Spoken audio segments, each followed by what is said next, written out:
Hello नमस्कार। हम लोग जो है बीपीएससी के सीरीज में ज्योग्राफी के 125 क्वेश्चन को देख चुके हैं। अगला क्वेश्चन है 126। आइए स्टार्ट करते हैं। क्वेश्चन है, नागोर्नो करबाख क्षेत्र निम्नलिखित में से किस देश के बीच एक विवादित क्षेत्र है? ऑप्शन है रूस और जापान, आर्मेनिया और अजरबैजान, भारत और चीन, इजराइल और फिलिस्तीन।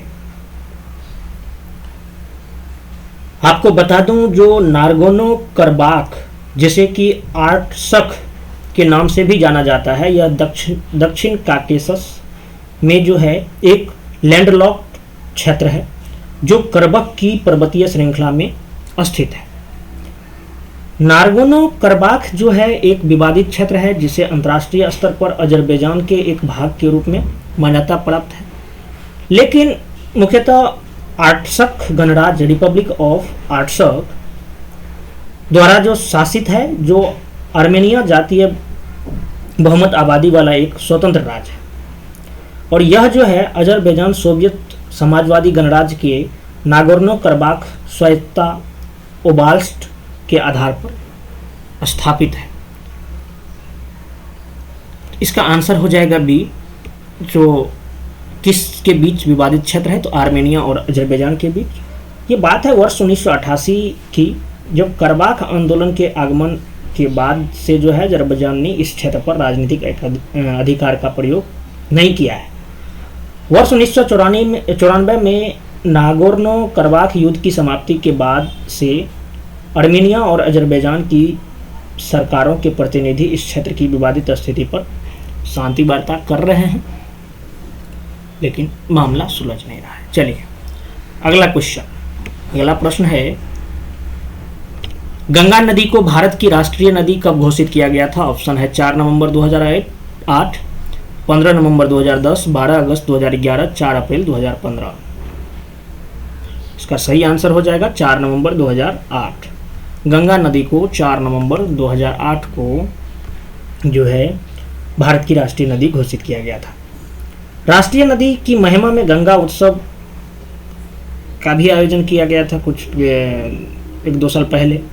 स्वच्छ गंगा के लिए राष्ट्रीय मिशन के तहत जो है प्रत्येक वर्ष 4 नवंबर को गंगा उत्सव का आयोजन किया जाता है। अभी भी 3 दिवसीय उत्सव का उद्देश्य जो है हितधारक संलग्नता को बढ़ावा देने और सार्वजनिक भागीदारी सुनिश्चित करना है। इनका मेनली उद्देश्य यह जो है कहानीकार, लोककथाओं, प्रख्यात व्यक्तियों के साथ संवाद, क्विज प्रतियोगिता, प्रसिद्ध कलाकारों द्वारा पारंपरिक कला रूपों, नृत्य, संगीत का प्रदर्शन, फोटो गैलरी प्रदर्शन, इन सब के माध्यम से पवित्र और सांस्कृतिक नदी गंगा का उत्सव मनाता है। चलिए अगला प्रश्न, डोबरा चांटी निलंबन पुल जिसका हाल ही में उद्घाटन किया गया किस राज्य क्षेत्र में स्थित है? तो इसका सही आंसर जो है उत्तराखंड है, क्योंकि टिहरी गढ़वाल जिले में डोबरा चांटी निलंबन पुल का उद्घाटन किया गया था। आंसर हो जाएगा सी। टिहरी झील पर निर्मित यह पुल जो है ना, टिहरी और प्रतापनगर जिलों के बीच यात्रा के समय को 5.5 घंटे से घटाकर 1.5 घंटे कर देता है। इसलिए ये उतना इम्पोर्टेंट नहीं है, लेकिन याद रख लीजिए अगर रहे तो। निम्नलिखित में से किस बायोस्फीयर रिजर्व को वर्ष 2020 में यूनेस्को के मैन एंड बायोस्फीयर रिजर्व कार्यक्रम में शामिल किया गया है? ऑप्शन है कंचनजंगा राष्ट्रीय उद्यान, नीलगिरी बायोस्फीयर रिजर्व, पन्ना बायोस्फीयर रिजर्व, महान निकोबार बायोस्फीयर रिजर्व। आपको बता दूं, जो संयुक्त राष्ट्र जो है शैक्षिक, वैज्ञानिक और सांस्कृतिक संगठन जिसे कि यूनेस्को बोलते हैं, ने अपने world network of biosphere reserve में जो है पन्ना बायोस्फीयर रिजर्व को शामिल किया था। पन्ना बायोस्फीयर रिजर्व। अच्छा, पन्ना बायोस्फीयर रिजर्व के बारे में आपको बता दूं, जो पन्ना बायोस्फीयर रिजर्व पंचमढ़ी और अमरकंटक के बाद जो है बायोस्फीयर रिजर्व सूची में शामिल होने वाला मध्य प्रदेश का तीसरा रिजर्व है ये। और ये जो है पन्ना बायोस्फीयर रिजर्व 1981 में स्थापित मध्य प्रदेश के पन्ना और छतरपुर जिलों में लगभग 540 वर्ग किलोमीटर क्षेत्र में स्थित है और यह मध्य प्रदेश के उत्तरी भाग में विंध्य पर्वत श्रृंखला में स्थित है। केन नदी जो है इस रिजर्व के मध्य से होकर बहती है और केन बेतवा नदी इंटरलिंकिंग परियोजना भी इसमें स्थित है। और पन्ना के बारे में आप लोग जानते ही होंगे, जो हीरा खनन के लिए जो है ये विश्व प्रसिद्ध है। पन्ना राष्ट्रीय उद्यान को वर्ष 1994 में भारत के 22वें बाघ अभ्यारण्य के रूप में प्रोजेक्ट टाइगर रिजर्व का दर्जा मिला और केंद्रीय पर्यावरण, वन और जलवायु परिवर्तन मंत्रालय द्वारा जो है इसे 2011 में बायोस्फीयर रिजर्व के रूप में जो है अधिसूचित भी किया गया। वर्ष 2018 तक जो है यहाँ बाघों की संख्या में बहुत ज़्यादा वृद्धि हुई, जो एक दशक पहले शून्य थी। देश में बाघों की सर्वाधिक संख्या जो है मध्य प्रदेश में पाई जाती है, उसके बाद कर्नाटक, उसके बाद उत्तराखंड आता है। तो ये रही बात बायोस्फीयर रिजर्व के बारे में। अगला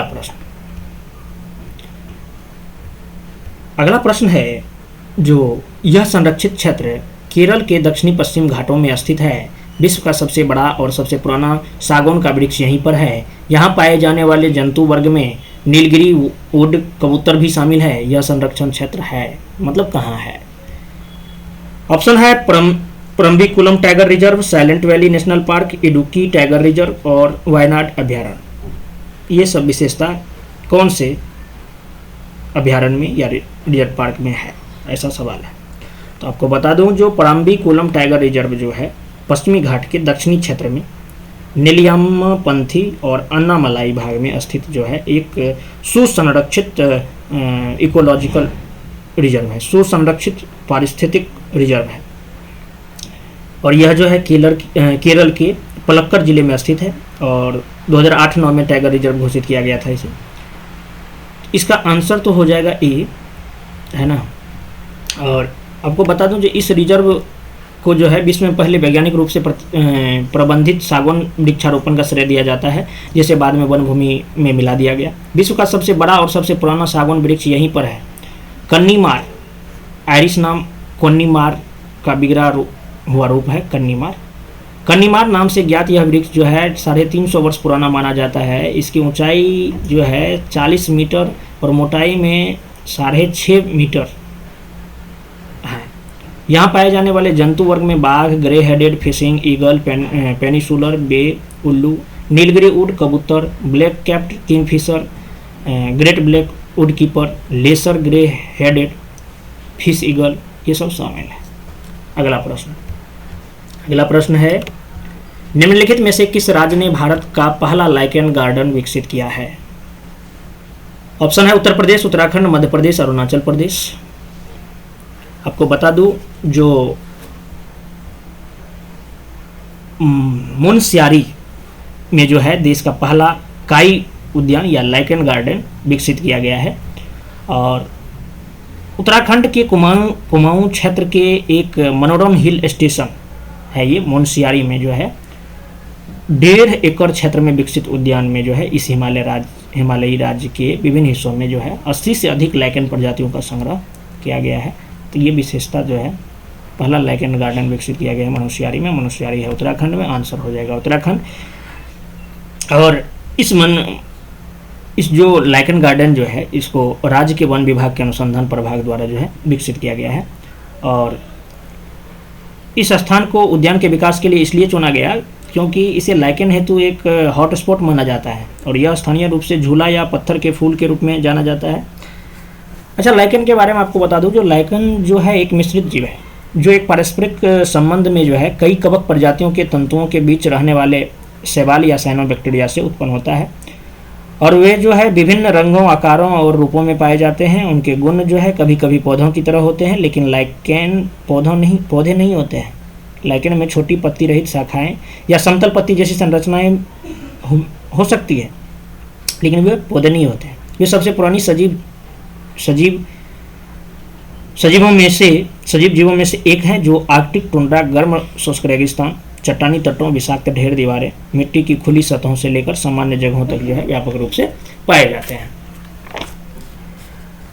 लाइकेन को जो है पारिस्थितिक तंत्र में किसी परिवर्तन का सबसे महत्वपूर्ण जैव संकेतक माना जाता है, क्योंकि वे जो है पर्यावरण और जलवायु परिवर्तन के प्रति अधिक संवेदनशील होते हैं।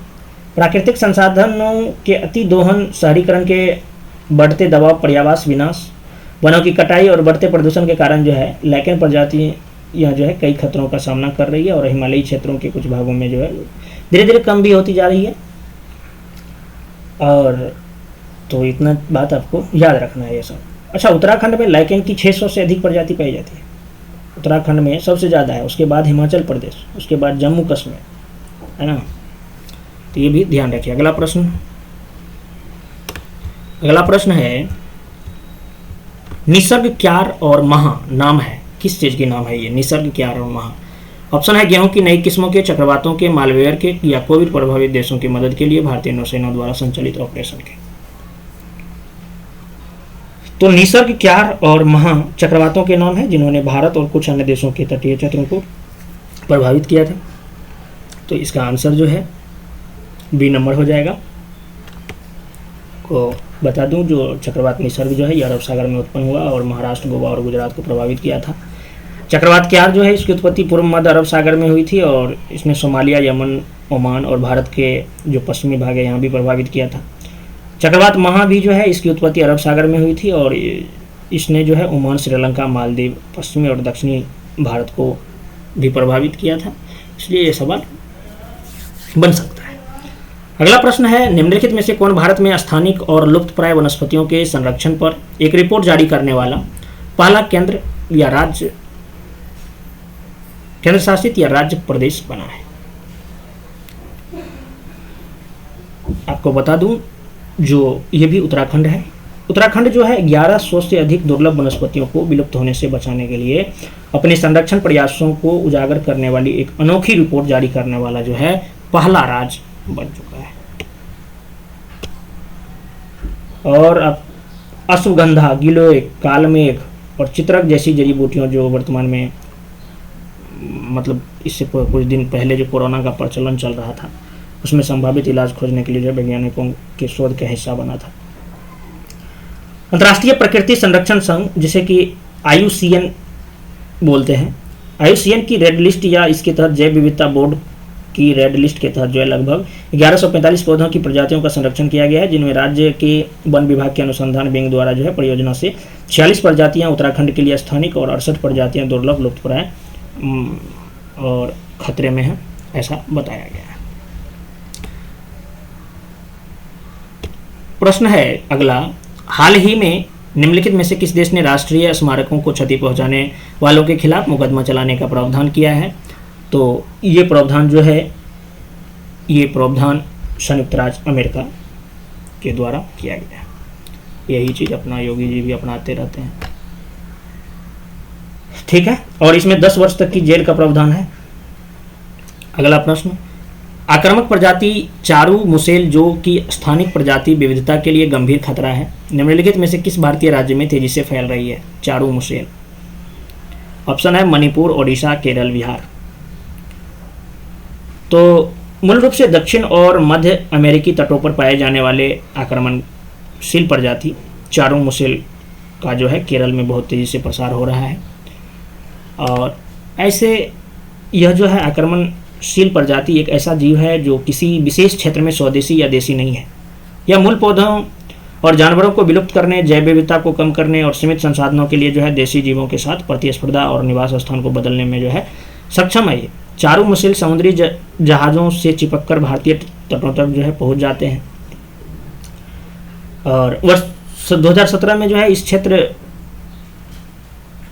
पर जो है आने वाले चक्रवात ओखी ने शायद इनका आक्रमण तब से और बढ़ा दिया है। केरल में किए गए एक हालिया सर्वेक्षण में जो है कडिनकुलम, परावूर, एडन, नादायारा, अष्टिमुडी, कायमकुलम, वेबनाद, चक्तवा और पोन्नानी इन स्थानों पर जो है चारू मुसेल काफ़ी अधिक संख्या में पाए गए हैं। अष्टमुडी झील में लगभग 3000 लोग मत्स्य पालन का कार्य करते हैं। ऐसी स्थिति में चारू मुसेल की संख्या में वृद्धि की वजह से जो है लोगों के सामने जीवन यापन की समस्या भी उत्पन्न हो सकती है, ऐसी आशंका भी है। अगला प्रश्न, ग्रीष्मकाल के दौरान बिहार का निम्नलिखित में से कौन सा जिला सबसे गर्म होता है? तो सबसे गर्म जिला और सबसे ठंडा जिला वो दोनों का दोनों कौन सा है? गया है, तो आपको मार्च से मई बिहार का सबसे गर्म ये रहता है, और उसी से टाइम में जो है गया का टेम्परेचर सबसे ज़्यादा रहता है। मई में जो है तापमान 45 डिग्री सेल्सियस तक पहुंच जाता है, और उस टाइम में औसत तापमान जो रहता है मई में 32 डिग्री सेल्सियस होता है। और आपको बता दूं, जो बिहार में मई सबसे गर्म माह होता है, और जबकि जून में दिन लंबे होते हैं। अगला प्रश्न, ग्रेट विक्टोरिया मरुस्थल निम्नलिखित में से किस देश में स्थित है? ग्रेट विक्टोरिया, ऑप्शन है दक्षिण अफ्रीका, माली, मंगोलिया, ऑस्ट्रेलिया। तो ग्रेट विक्टोरिया मरुस्थल ऑस्ट्रेलिया का सबसे बड़ा रेगिस्तान है, तो इसका आंसर जो है ऑस्ट्रेलिया हो जाएगा। और इसके बारे में आपको बता दूं, जो इसमें जो है रेत के टीले, रेत के छोटे छोटे टीले, घास के मैदान, कंकरों से भरे क्षेत्र और नमक की झीलें हैं। ग्रेट विक्टोरिया मरुस्थल पश्चिमी ऑस्ट्रेलिया के दक्षिणी भाग और दक्षिणी ऑस्ट्रेलिया के पश्चिम में 4,20,000 वर्ग किलोमीटर क्षेत्र में फैला हुआ है। और ग्रेट विक्टोरिया मरुस्थल की जलवायु की अगर बात करें तो शुष्क है, और यहाँ जो है गर्मियों या सर्दियों में अप्रत्याशित वर्षा होती है। ग्रेट विक्टोरिया मरुस्थल में माध्यमिक वर्षा जो है 1890 से 2005 में जो है औसतन 162 mm रहा है।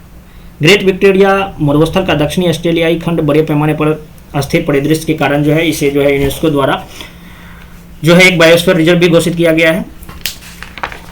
अगला प्रश्न है, निम्नलिखित देशों में से किस देश को हिंद महासागर का मोती भी कहा जाता है? हिंद महासागर के मोती, ऑप्शन है मेडागास्कर, श्रीलंका, इंडोनेशिया, मलेशिया। तो श्रीलंका को हिंद महासागर की मोती के नाम से भी जाना जाता है।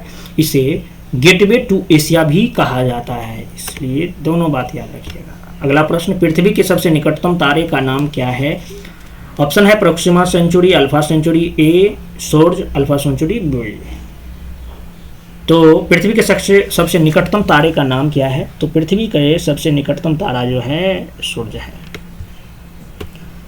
जो कि पृथ्वी से लगभग कितना मिलियन, लगभग 93 मिलियन मील दूर है। सूर्य से अलग हमारी प्रणाली का निकटतम पड़ोसी जो है वो अल्फा सेंचुरी है, तो ये चीज़ ध्यान रखिएगा, क्योंकि सूर्य भी एक तारा ही है। और यह कोई एकल तारा नहीं बल्कि वास्तव में एक तिहरी तारा प्रणाली, ट्रिपल स्टार सिस्टम है, जिसमें 3 तारे गुरुत्वाकर्षण द्वारा एक दूसरे के साथ बंधे हैं। अल्फा सेंचुरी ए और बी की अगर बात करें तो अल्फा सेंचुरी ए और बी 2 चमकीले तारे हैं जो प्रोक्सिमा सेंचुरी नामक तारे की क्या करते हैं, परिक्रमा करते हैं। और ये जो है आंतरिक तारे नग्न आंखों से एकल तारे के रूप में दिखाई देते हैं, और इस प्रकार यह जो है रात के समय आकाश में तीसरा सबसे चमकीला तारा है, लेकिन यह सूर्य से 4.37 प्रकाश वर्ष दूर है। वास्तव में यह दुर्बल प्रोक्सिमा सेंचुरी है जो हमारा सबसे निकटतम तारा समूह माना जाता है, और 4.24 प्रकाश वर्ष दूर है यह लाइट ईयर। अगला प्रश्न,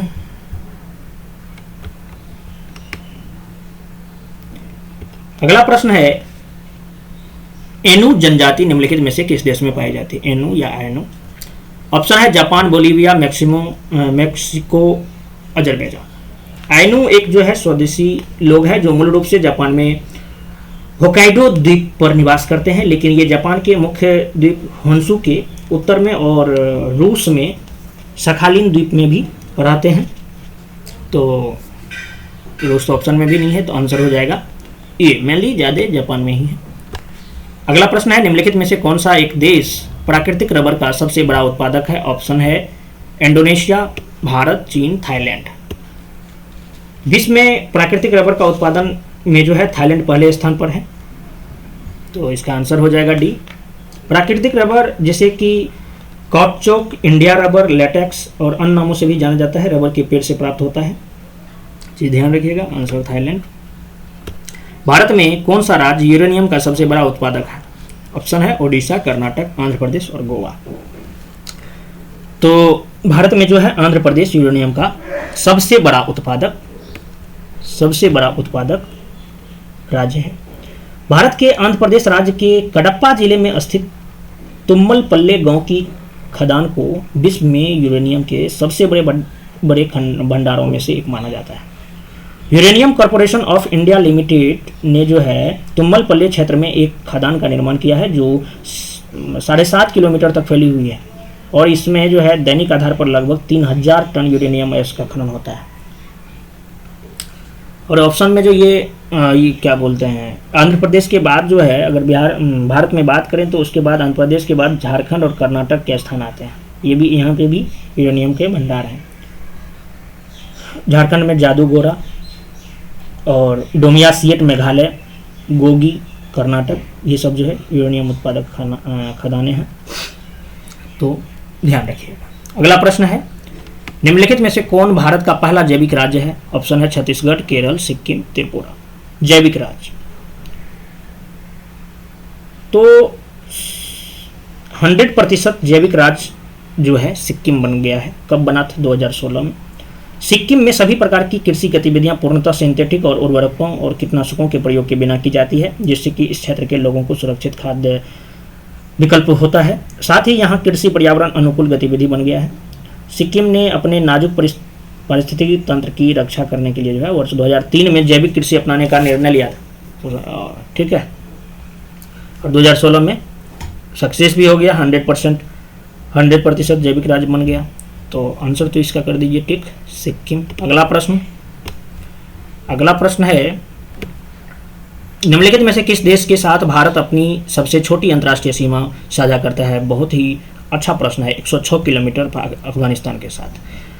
इसका सही आंसर तो बी हो जाएगा, लेकिन आपको बता दूं जो कितना अफगानिस्तान के साथ 106 किलोमीटर। तो भारत की स्थलीय सीमा की अगर बात करें ना, तो ये 15,106.7 किलोमीटर है। और तटरेखा की कुल लंबाई जो है अंडमान निकोबार द्वीप समूह और लक्षद्वीप समूह को लेकर के अगर बात करें टोटल, तो तटरेखा की लंबाई हो जाता है 7516.6 किलोमीटर। पड़ोसी देशों के साथ भारत भूमि सीमाओं की लंबाई की अगर मैं एक नज़र बता दें आपको, तो जैसे कि सवाल में इसमें पूछा था छोटी अंतर्राष्ट्रीय सीमा, तो भारत और अफगानिस्तान के साथ जो है 106 किलोमीटर, इंडिया और पाकिस्तान के साथ जो है 3323 किलोमीटर है, इंडिया और चाइना के साथ जो है 3448 किलोमीटर है, इंडिया नेपाल के साथ जो है 1751 किलोमीटर है, इंडिया भूटान के साथ जो है 699 किलोमीटर है, इंडिया म्यांमार के साथ 1643 किलोमीटर है, और सबसे ज़्यादा इंडिया और बांग्लादेश के साथ जो है 4096.7 किलोमीटर है। ये याद रखिएगा, कहीं आपको क्रम में लगाने के लिए पूछना दे, है ना। कोस्टल लाइन तो आपको पता ही है, तट रखिए कितना 7516.6 किलोमीटर। अगला प्रश्न देख लेते हैं हम लोग। अगला प्रश्न क्या है, निम्नलिखित में से कौन सा उत्तर से दक्षिण की ओर हिमालय की पर्वत श्रृंखलाओं का सही क्रम है? सही क्रम पूछ रहा है। अब ये आपको मैप से मालूम रहना चाहिए, तभी इस प्रकार का सवाल बन पाएगा। तो देखिए, सबसे ऊपर जो होता है, सबसे ऊपर काराकोरम, उसके बाद लद्दाख रेंज, उसके बाद जास्कर माउंटेन्स, फिर पीर पंजाल, है ना, फिर शिवालिक रेंज, इस टाइप से रहता है। तो काराकोरम, लद्दाख, जास्कर, उसके बाद पीर पंजाल, इसका ऑप्शन सी हो जाएगा। निम्नलिखित में से कौन भारत में सर्वाधिक पाए जाने वाली मृदा का प्रकार है? सर्वाधिक मृदा, ऑप्शन है काली मृदा, लेटेराइट मृदा, लाल मृदा, जलोढ़ मृदा। सही आंसर क्या हो जाएगा भाई? सही आंसर होगा जाएगा जलोढ़ मृदा। जलोढ़ मृदा जो है भारत में सबसे प्रमुख मृदा है और देश के 40% से अधिक क्षेत्रों में पाई जाती है ये। और जलोढ़ मृदा का निर्माण जो है सिंधु, गंगा और ब्रह्मपुत्र नदियों द्वारा लाए गए तलछट निक्षेपण से हुआ है। संपूर्ण उत्तरी मैदान यानी अरुणाचल प्रदेश के कुछ हिस्सों, असम, बिहार, चंडीगढ़, दिल्ली, हरियाणा, हिमाचल प्रदेश, जम्मू कश्मीर, मध्य प्रदेश का भी ले सकते हैं, पंजाब, राजस्थान, उत्तराखंड, उत्तर प्रदेश, पश्चिम बंगाल, इन सब का जो एरिया है यहाँ पे जलोढ़ मिट्टी मतलब क्षेत्र जो है ये जलोढ़ मिट्टी के बने हैं। राजस्थान के संकीर्ण गलियारे से होती हुई जो है ये मृदाएं गुजरात के मैदान में फैली हुई है। प्रायद्वीप प्रदेश में ये पूर्वी तटीय मैदानों में महानदी, गोदावरी, कृष्णा और कावेरी नदियों के डेल्टाओं और नदियों की घाटियों में भी पाई जाती है। पूर्ण रूप से जलोढ़ मृदाएं बहुत उपजाऊ है। सामान्यतः इनमें जो है पोटास, फास्फोरिक एसिड और चूने का जो है पर्याप्त अनुपात होता है, जो कि गन्ने, धान, गेहूं और अन्य अनाज और दलहन फसलों के विकास के लिए जो है आदर्श होते हैं। अगला प्रश्न है जो निम्नलिखित में से कौन सी एक खरीफ फसल नहीं है? तो खरीफ, रबी, ये सब के बारे में आपको मैंने पहले भी बताया। फसल का मौसम जो है खरीफ फसल, रबी फसल, जायद फसल, ये सब होता है। खरीफ फसल जो है इसकी बुआई जून और जुलाई में होती है, कटाई सितंबर अक्टूबर में होती है। तो इनमें जो है चावल, मक्का, ज्वार, बाजरा, अरहर, मूंग, उड़द, कपास, जूट, मूंगफली, सोयाबीन, ये सब आते हैं। और ये सब ऊपर वाले एरिया में जो है असम, पश्चिम बंगाल, उड़ीसा के तटीय क्षेत्र, आंध्र प्रदेश, तेलंगाना, तमिलनाडु, केरल, महाराष्ट्र, इन सब जगहों पर खरीफ की ज़्यादातर फसल होते हैं। रबी में जो है रबी की फसल जो है अक्टूबर नवंबर में इसकी बुआई होती है और कटाई जो है अप्रैल जून में होती है। इसमें प्रमुख फसल जो है गेहूं, जौ, मटर, चना, सरसों होते हैं। ये सब अपने बिहार, उत्तर प्रदेश, पंजाब, हरियाणा, हिमाचल प्रदेश, जम्मू कश्मीर, उत्तराखंड, यानी वो तटीय इलाके जो है ऊपर वाले भाग में। जायद फसल जो है ये आपको जो है दोनों के बीच में जो जगह बच जाता है, मतलब टाइम मिल जाता है मार्च से जुलाई के, तो उसमें जो है होते हैं ये रबी और खरीफ के बीच में।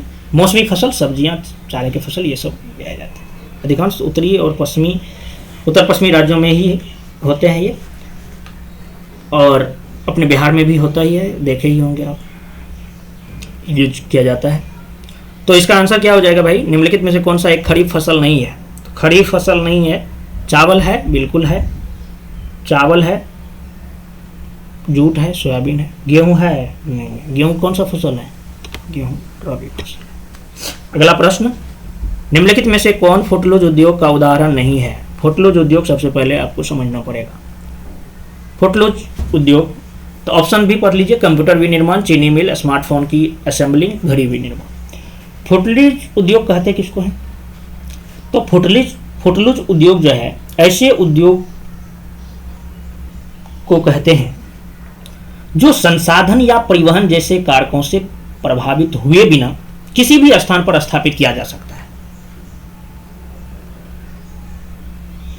ठीक है।